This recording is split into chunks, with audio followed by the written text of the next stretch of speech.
Hello दोस्तों, स्वागत है आपके अपने YouTube channel BK physics master में। फिर से हाजिर हूँ क्लास 12 केमिस्ट्री का एक और बहुत ही महत्वपूर्ण टॉपिक लेकर।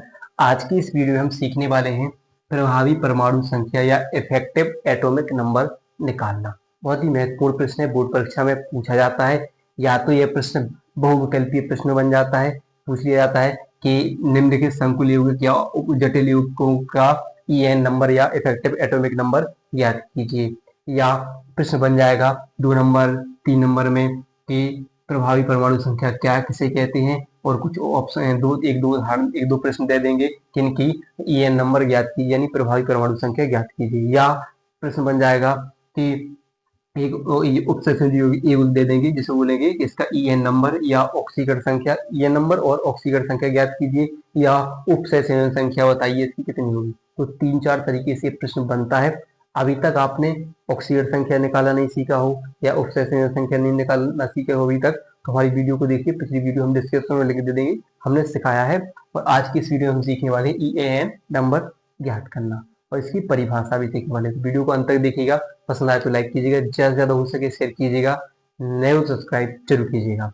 तो आइए समझते हैं। हम सबसे पहले इसकी परिभाषा को जान लेते हैं। तो क्या होता है कि लिगेंडो से इलेक्ट्रॉनों के ग्रहण के पश्चात, लिगेंडो से इलेक्ट्रॉनों के ग्रहण के पश्चात, ये लिगेंड है जो केंद्रीय धातु परमाणु से जुड़े होते हैं। क्या कहते हैं? लिगेंड। लिगेंडो से इलेक्ट्रॉनों के ग्रहण के पश्चात केंद्रीय धातु परमाणु या आयन पर उपस्थित इलेक्ट्रॉनों की कुल संख्या धातु का परमाणु में प्रभावी परमाणु क्रमांक या ईएन नंबर कहलाती है। यानी किसी धातु परमाणु द्वारा इलेक्ट्रॉनों के ग्रहण के पश्चात लिगेंडो से इलेक्ट्रॉनों को ग्रहण करके उसके पास जितनी भी इलेक्ट्रॉन बचते हैं वे सब क्या कहलाते हैं? वो होते हैं, ये सब क्या कहलाते हैं? प्रभावी परमाणु संख्या कहलाती है, यानी ईएन नंबर कहलाती है। क्या पढ़ा? एक बार रिपीट कर सकते हैं कि लिगेंडो से इलेक्ट्रॉन के ग्रहण के पश्चात ये धातु क्या करती है? लिगेंडो से इलेक्ट्रॉनों को ग्रहण करती है और पश्चात केंद्रीय धातु परमाणु या आयन पर उपस्थित इलेक्ट्रॉनों की कुल संख्या, जितने भी इलेक्ट्रॉन हो जाते हैं लिगेंडो से इलेक्ट्रॉन ग्रहण करने के पश्चात इस केंद्रीय धातु परमाणु पर जितने भी इलेक्ट्रॉन हो जाते हैं, ये सब क्या कहलाते हैं? प्रभावी परमाणु संख्या कहलाते हैं। अब इन्हीं को हम निकालना सीखने वाले हैं। तो कैसे निकालेंगे? ठीक, हम ट्रिक देखेंगे या हम इसको देखेंगे, हम एक फॉर्मूला। ठीक है, ट्रिक देखते हैं। डी में लिखेंगे, हिंदी में चलेंगे। ट्रिक ट्रिक देखते हैं। तो पहले इसके लिए फॉर्मूला देखते हैं। तो क्या होता है कि पहले होगी केंद्रीय केंद्रीय धातु का परमाणु क्रमांक। ठीक है, केंद्रीय धातु परमाणु का परमाणु क्रमांक कैसे? हम डायरेक्ट दिया हमने एक केंद्रीय धातु का परमाणु क्रमांक माइनस, अब क्या होगा? केंद्रीय धातु द्वारा त्यागे गए इलेक्ट्रॉनों की संख्या। तो धातु द्वारा ऐसे लिख सकते हैं, धातु द्वारा त्यागे इलेक्ट्रॉनों की संख्या, इलेक्ट्रॉनों की संख्या, या जिसे हम कह सकते हैं ऑक्सीकरण संख्या। क्या कहेंगे? ऑक्सीकरण संख्या क्या हो जाएगी? ऑक्सीकरण संख्या। तो धातु द्वारा त्यागे गए इलेक्ट्रॉनों की संख्या या ऑक्सीकरण संख्या। तो इसके बाद हम प्लस 2 गुणे समन्वय संख्या, 2 गुणे समन्वय संख्या। समन्वय संख्या यानी उपसय संयोजन संख्या। तो इस लाइन से आपको ध्यान रखना है, एक पहले केंद्रीय धातु परमाणु का परमाणु क्रमांक और धातु द्वारा यानी केंद्रीय धातु द्वारा त्यागे गए इलेक्ट्रॉनों की संख्या यानी उसकी ऑक्सीकरण संख्या, और फिर प्लस उसके बाद 2 गुणे उपसय संयोजन संख्या। ये हमारा क्या हो जाएगा? एक फॉर्मूला हो जाएगा, एक ट्रिक हो जाएगी। तो आइए हम निकालते समझते कैसे। तो यहाँ पर देखोगे कैसे एक जटिल यौगिक यानी उपसय संयोजक लिखा हुआ है, देखना है। तो किसका हमें सीओ का क्या निकालना है? क्या निकालना है? ईएन नंबर निकालना है। तो पहले क्या लिखा है? केंद्रीय धातु का परमाणु क्रमांक। तो पहले इसका क्या पता होना चाहिए? सीओ का परमाणु क्रमांक। तो ज्यादातर देखिए तो या तो सीओ आता है या सीआर आता है या एफई आता है या पीटी आ जाता है। तो पहले हम देखते सीओ। तो यहाँ पर सीओ का जो परमाणु क्रमांक कितना होता है? 27। कितना होता है? 27। कोबाल्ट का परमाणु क्रमांक कितना होता है? 27। अब इसके बाद क्या कह रहे हैं? माइनस। तो माइनस लगा लीजिए। धातु द्वारा त्यागे इलेक्ट्रॉनों की संख्या। तो हमें क्या चाहिए? इलेक्ट्रॉनों की संख्या यानी ऑक्सीकरण संख्या। तो कैसे निकालते हैं? तो ये सब आपको निकालना नहीं आता है तो सीख लीजिएगा, वीडियो हम लिंक डिस्क्रिप्शन में लिंक दे देंगे इसका। तो पहले हम समझते हैं। तो किसकी निकाल ली हमें, धातु की। तो इसे मानते हैं हम x प्लस NH3 की ऑक्सीकरण संख्या क्या होती है, माइनस क्या होती है, उदासीन लिगेंड है, इसकी ऑक्सीकरण संख्या क्या होती है, 0। गुणे क्या हो जाएगी, क्योंकि घात है वो 5 है तो वो यहाँ पर गुणा लग रही है 5। फिर प्लस Cl की होती है माइनस की 1, माइनस की 1। फिर प्लस लगाओ ना, यहाँ पर भी Cl कितनी हो जाएगी, माइनस के 1, घात कितनी है 2, उसके बाद 2 का गुणा हो जाएगा, टोटल की 0। तो यहाँ पर होगी x प्लस इसकी हो जाएगी 0, माइनस के 1 और माइनस के 2 बराबर 0। माइनस के 2 और माइनस के 1 कितने हो जाएगी, माइनस के 3। और ये बराबर की उस साइड चले जाएंगे तो क्या हो जाएंगे, प्लस के 3।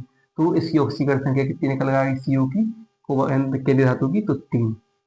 उसके बाद क्या है, प्लस प्लस 2 गुणे समन्वय संख्या यानी उपसय संयोजन संख्या। तो उपसय संयोजन संख्या क्या होती है, तो देखिए जितने भी लिगेंड है, लिगेंडों के पास जो संख्या जुड़ी होती है नीचे, एक सब क्या कहलाती है, उपसय संयोजन संख्या कहलाती है। इसको भी हमने निकालना सिखाया था उपसय संयोजन संख्या के लिए। तो कैसे उपसय संयोजन संख्या कैसे निकालते हैं, उपसय संयोजन संख्या यही को समन्वय संख्या कहती है। तो क्या होती है, जो लिगेंडो की दंतुरता कितनी हो जाती है, लिगेंडो की दंतुरता देखते हैं कितनी है, एक दंती लिगेंड है। लिगेंडो की दंतुरता कैसी हो जाती है, लिगेंड की दंतुरता प्लस क्या हो जाती है, गुणे लिगेंडो की संख्या, लिगेंड की संख्या, लिगेंडो की दंतुरता गुणा लिगेंडो की संख्या। तो देखिए जो NH3 क्या होता है, वो एक दंती लिगेंड होता है। क्या होता है, एक दंती लिगेंड होता है। तो अब ये देखिए हम देख रहे हैं, तो एक दंती लिगेंड होता है और जो संख्या कितनी है, 5 है, तो ये गुणा करेंगे 5। ऐसे ही प्लस इसके लिए देख लेंगे, तो ये भी क्या है, एक दंती लिगेंड है, Cl भी एक दंती लिगेंड होता है। और इसकी इसकी संख्या कितनी है, लिगेंडो की संख्या 1 है, तो यहाँ पर 1 लिखेंगे। तो यहाँ पर हो जाएगा 5 प्लस क्या हो जाएगा, 1, 5 और 1 6। या आप डायरेक्ट जोड़ सकते थे, 5 और 1, 1 कितना है 6, तो यहाँ पे लिख सकते 6, ऐसे लिख सकते थे। तो उपसय संख्या निकाल लूँ तो लिगेंडो की दंतुरता पता होनी चाहिए, लिगेंडो की संख्या पता होनी चाहिए। तो देखेंगे अब 27 माइनस कितनी 3, 6 दूनी 12, ठीक है 12। अब 12 और 27 पहले क्या करोगे, 12 और 27 को जोड़ोगे और 3 क्या करोगे इसमें से घटा दोगे, तो कितने हो जाएंगे, 2 और 7 9 हो जाएंगे, और 3 कितने हो जाएंगे, 39 हो जाएंगे। ठीक है, 27 और 12 कितने हो जाएंगे, 39 हो जाएंगे। उसमें से 3 चले जाएंगे तो कितने बचेंगे, 36 बचेंगे। और 36 आपका क्या होगा, EAN नंबर हो जाएगा। ऐसे हम इसको देख सकते हैं, Cr क्रोमियम, इसका परमाणु क्रमांक होता है 24 और कितना हो जाए माइनस, फिर इसकी ऑक्सीकरण संख्या तो कितनी हो जाएगी, तो फिर इसकी निकाल सकते हैं कि NH3 क्या होता है 0, इसकी x मान x प्लस इसके मान क्या, इसे हम x मानेंगे प्लस की 0 गुणे 5, नाइट्रोजन कितनी होती है, नाइट्रेट कितनी होती है, माइनस के 1, माइनस के 1 प्लस माइनस के Cl कितनी होगी, माइनस के 1 गुणे 2 बराबर 0। यार इसकी भी कितनी लिख लेगी, माइनस के 2 और 1, इसकी भी माइनस, इसकी भी 3 निकलेगी, ऐसे लिख सकते डायरेक्ट, इसकी कितनी लेगी 3।